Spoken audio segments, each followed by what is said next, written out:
Production. Таным подкасты ұсынады.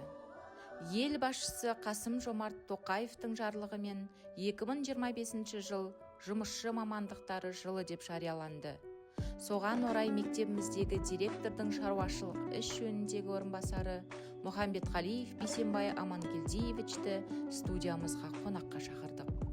Мекеменің барлық шаруашылық қызметтерін ұйымдастыратын, материалдық техникалық жабдықтау, жабдықтардың сапасын бақылау, шаруашылық бөлімінің қызметкерлерінің жұмысын бақылау, шаруашылық іс-әрекеттің барлық құжаттарын, есептерін жүргізу, бюджетінің орындалуын бақылау, мекеменің ішкі тәртібін, санитарлық гигиеналық талаптарды сақтау, құрал жабдықтарды уақытында жөндеу, ауыстыру, жаңарту жұмыстарын ұйымдастыру, мекеменің жұмысын үнемді әрі тиімді жүргізетін маман иесі.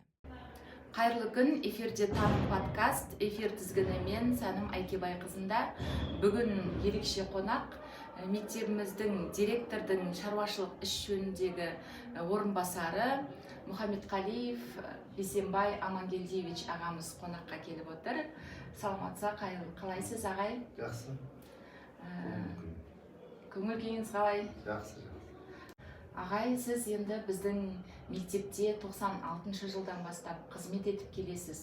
Өзіңіздің еңбек жолыңыз туралы айтып кетсеңіз. Мен өзім еңбек жолымды бастап 1981 жылы Абай орта мектебін бітіріп, сонан біздер жаңағы әкімшіліктен комсомол жастар бригадасын құрып, 3 қыз болып, бригада шопандар бригадасында 1 жыл қойып, 81 жылы.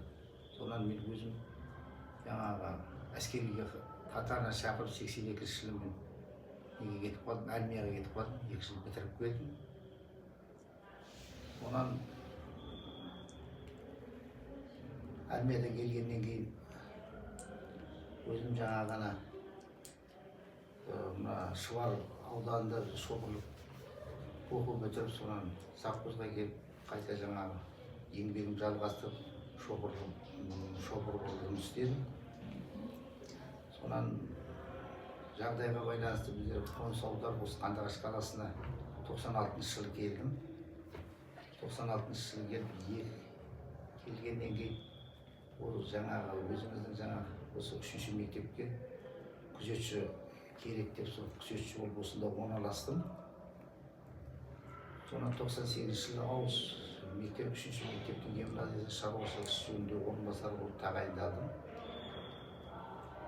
Сол мектепте осыдан бастап келатырмын. 99 жылы сосын мектепте жаңағы басшымыз Диман Сандыбаевна жаңағы еңбектен сабақ беруге болады деп, сол еңбектен 2 жыл сабақ беріп, 99-2000 жылдары. Соны мен шаруашылық меңгерушісін атқарып келатырмын. Керемет ағай, сіздің осы бір салада ұзақ жылдар бойы қызмет атқаруыңыздың сыры неде? Енді өзімнің жаңағы еңбек жауапкершілігім болып, осы мына мектепте қандай жұмыстар болса да өзімнің жаңағы ықыласымменен осы жұмысты жігерімменен осы айту осы мектепте жұмыс істеп баратырмын. Өте жақсы ағай. Енді сіз күндіз жұмыста боласыз, күні бойы. Үйдің шаруашылығын қалай тізгіндейсіз? Үйде қандай басшысыз? Енді өзім жаңағы отбасыменен демалыс күндері сол шаруашылықтарымызды, жаңағы бала-шағаларымызды, өзінің ағайын бауыр тумаларымды бір жағынан жаңағы әке ретінде, бір жағынан жаңағы аға ретінде сол сыйласып өзіміз жоспарларын құрып үйде. Бәрі де сол кезде өзім енді үйдің үлкенімін. Ол кезде жаңағы әкеміз алдында қайтыс болып, жас кезінде біздер 7 оқып жатқанда ол 17 жасында қайтыс. Соны мен сол бүткіл осы інілерім бәрі осы мектепте жұмыс істеді. Әнекелші болды, категорик болды осында. Біреуі қазір лицейде істейді. Қалғандар Ақтөбеде, біреулер болса Қандыағашта істеп жатыр. Өзіңіздің неше бала-шағаңыз бар аға? 2 бала-шағам бар, 2 отбасым бала-шағам бар, балдарым бар, келіндерім бар, немерелерім бар. Қандай күшті? Біреуі ауылда тұрады, 5 баласымен, біреу мұғалім, екінші Ақтөбеде тұрады, ол врач болып істейді. Балдармен де жаңағыдай жеке кәсіпкер болып істейді. Тамаша. Аға, енді сіз егерде осы салада қызмет етпесеңіз, егерде сіз басқа жұмыспен жұмыс жасасаңыз, қандай қызметті таңдар едіңіз? Бұл мен қарамаймын ғой, бұл жұмыстарды істей беремін. Осыған тап болдым да, содан қалып бірақ ел жігіттер. Аға, 8 қырлы, 1 сырлы ма? Класстастарымды шақырып, Ақтөбеде келіп, бірге жаңа оқыған, бірге не қылған. Ардақ деген мына бізде Қандыағашта хозяин бар, соның бәрін оқыдық. Оларды шақырып келіп, бізге жұмыс жасашы еді. Оған мен бұл жақта келіп үйреніп қалғаннан кейін осында қалып. Жақсы. Бұл жерде жұмыс жасай берейін болды, анда-мында. Мен енді қиыншылықты алдында көрдік қой.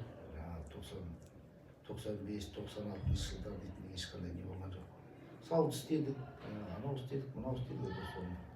Соның барлығын әйтеуір төзіп сол мектеп келгеннен кейін сосын. Оған демонстраторларын айтты, оқып бітір деп оқығанда неғана жағдайым болмаған сосын қалып қойдық. Тұрғыдан сабақ берді де жіберді, сабақ берді 2 жыл сабақ.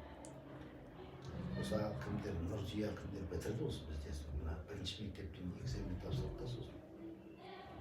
Аға, енді жұмыс барысында сіз енді жыл осы салада қызмет еттіңіз ғой, енді бір қызықты бастан кешкен оқиғаларыңыз болса айтып берсеңіз.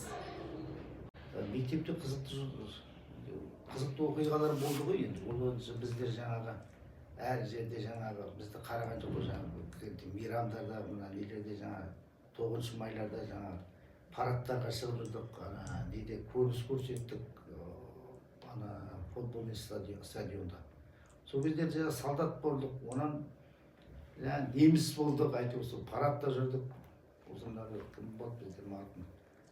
Бәкеев беріп болды, сол бастаған жаңағы өзіміз сол. Гранат лақтырдық, хлопушкілер лақтырдық, жаңа автоматпенен етіп. Сондай қызықтар болды. Аға, сіз енді аға буын ретінде ақсақал деп те айтуға болады мектебіміздің. Осы біздің ұжымға тілегіңіз бар ма? Не тілейсіз? Біздің енді ұжымдарға тілейтінім, мен бәріне бақытты болсын, шығармашылық табыс тілеймін. Осы мен құсап, алдағы уақытта осындай жеңіске шығуына ықпал етемін.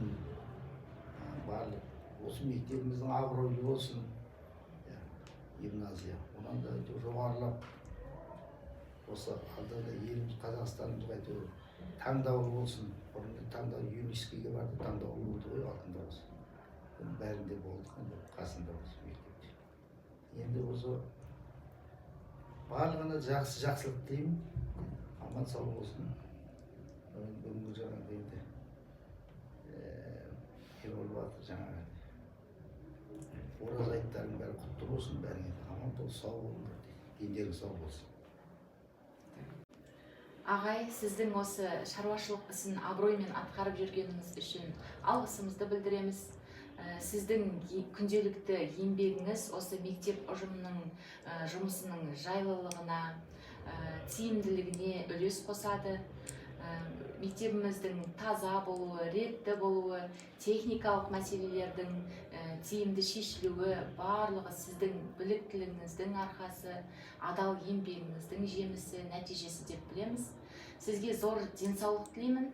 Отбасыңыз аман болсын, бауырларыңыз бүтін болсын. Бүгін бізге қонақ болып келгеніңіз үшін алғысымды білдіремін. Осымен подкастымыз аяқталды. Келесі кездескенше сау болыңыздар.